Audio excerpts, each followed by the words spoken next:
안녕하세요. 열린시장 상한가를 잡아라 김선영입니다.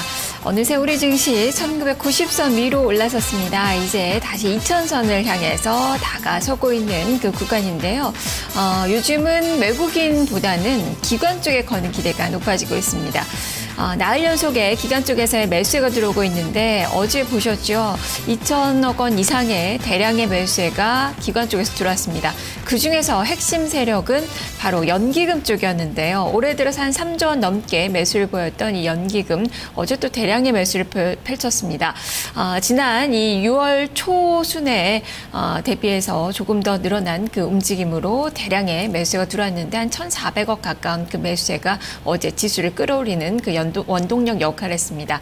이 연기금의 자금 집행은 당분간 더 이어질 것이라는 전망들이 많이 나오고 있어서요. 이쪽의 종목군들 잘 살펴보셔야 될 것 같은데 어제 연기금 쪽에서 매수한 그 종목군들은 그동안 많이 못 올랐었던 화학이나 금융주 쪽으로 많이 집중되는 그 모습이 펼쳐졌습니다. 오늘도 그쪽에서 답을 찾아봐야 될지 함께 살펴보도록 하겠습니다.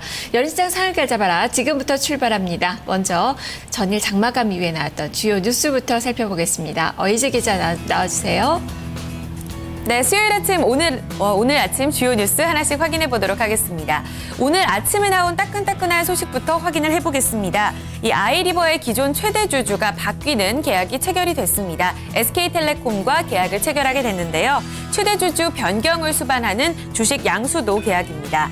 이번에 양수도 주식 수는요, 1,024만 1,700여 주가 되고요. 양수도 대금은 295억 원입니다.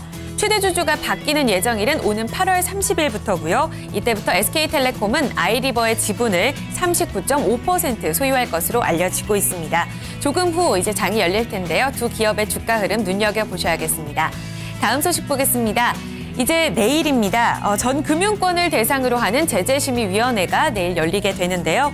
이번에는 그 제재 대상 임직원만 200여 명에 달한다고 하는데요. 사상 최대 규모라고 합니다. 특히 또 이번에는 징계가 예고된 전현직 CEO도 10명에 달할 것으로 보이면서 금융기관에 빨간불이 켜졌습니다. 대표적으로 KB금융에서 그 제재 대상이 가장 많을 것으로 예고가 되고 있는데요. 이번 제재의 최대 관심사, 바로 금융기관 CEO에 대한 징계 수위가 될 것으로 보입니다.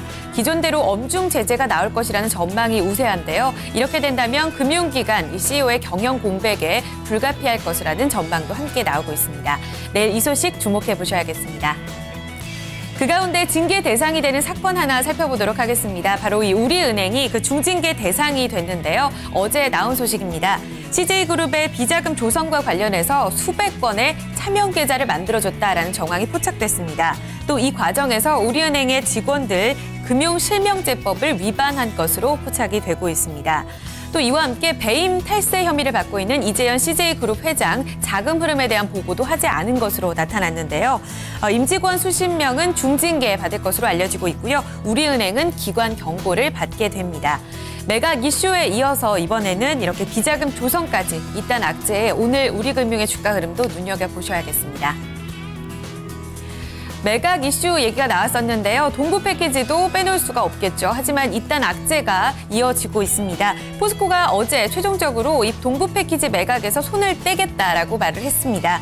금융당국에서 최후 방안을 기다리던 동부그룹 구조조정 계획에 또다시 차질을 빚을 예정인데요.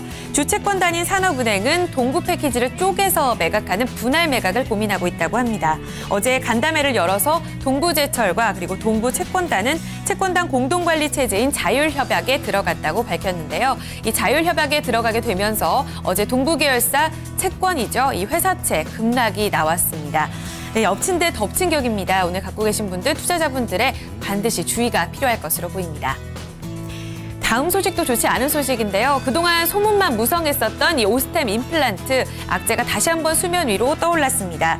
이 오스템 임플란트 대표 이사와 임원 등 대배임 혐의가 발생을 하게 됐는데요. 그 배임 금액이 97억 원이고요. 횡령 금액은 9천만 원입니다. 거의 98억 원에 육박하는 금액인데요. 이 규모는 자기 자본의 11%에 달하는 규모로 적지는 않은 규모로 책정이 되고 있습니다. 거래소는 이 같은 혐의에 대해서 상장 적격성 실질 검사 대상에 올려놓고 해당 여부를 검토하겠다고 밝혔고요. 이 같은 결정이 나기까지 오늘부터는 주권 거래가 정지되는 상황입니다. 소식 나올 때까지 계속적으로 확인해 보셔야겠습니다. 마지막 소식 하나 더 살펴보겠습니다. 한진중공업홀딩스의 소식인데요. 이 종속회사죠. 대륜발전이 761억 원 규모로 제3자 유상증자를 배정하겠다고 어제 공시했습니다. 자금 조달을 위해서 이 같은 결정을 내렸다고 하는데요. 이 종속회사의 유증 결정에 따른 영향 조금 후에 주가에서 흐름을 확인해 보셔야겠습니다. 지금까지 오늘 아침 주요 뉴스 확인해 봤습니다.